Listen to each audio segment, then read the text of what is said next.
बरसात की स्याह रात थी। बादल गरज रहे थे, बिजली रह रह कर चमक रही थी। चंदनपुर गांव की गलियां कीचड़ से भरी थीं, लेकिन गांव के नुक्कड़ पर बनी भोलू की चाय की दुकान अब भी खुली थी।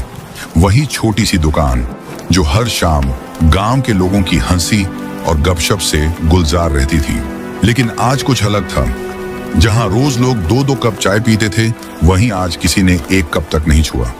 सभी चेहरे पर चिंता की लकीरें थीं, आंखों में डर था। गांव में बीते कुछ दिनों से जो अजीब घटनाएं घट रही थीं, उन्हीं की चर्चा हो रही थी। इसी माहौल में चुपचाप दुकान पर पहुंचा गांव का मास्टर कुशाल। अरे ये क्या हुआ भाई? इतना सन्नाटा। जहां हर रोज हंसी ठिठोली चलती है, वहां आज सबके चेहरे ऐसे लटके हुए क्यों हैं? कोई बोलेगा भी या सब मौन व्रत ले लिए हैं? कोई कुछ नहीं कहता, सब नजरें चुराते हैं।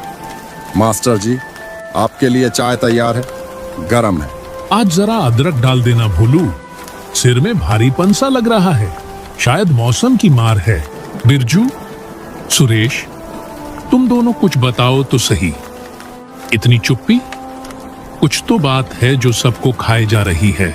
मास्टर जी, कैसे कहें, आप तो जानते हैं गांव की हालत।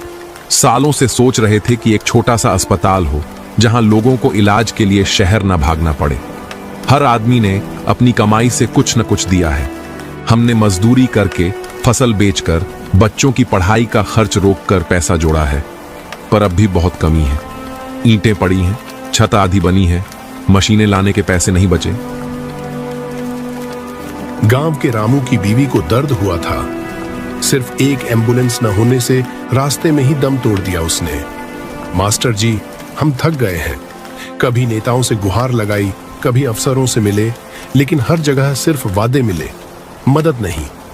अब तो सोचते हैं कि क्या सब कुछ अधूरा ही रह जाएगा। मास्टर कुशाल गहरी सांस लेते हैं, कुछ पल चुप रहते हैं। तुम्हारी बात सुनकर दिल भारी हो गया। मुझे माफ करना बेटा, मेरे पास अब कुछ नहीं बचा। बेटी की शादी में जो थोड़ी बहुत जमा पूंजी थी, वो भी चली गई। लेकिन एक जमीन है सोनापुर में।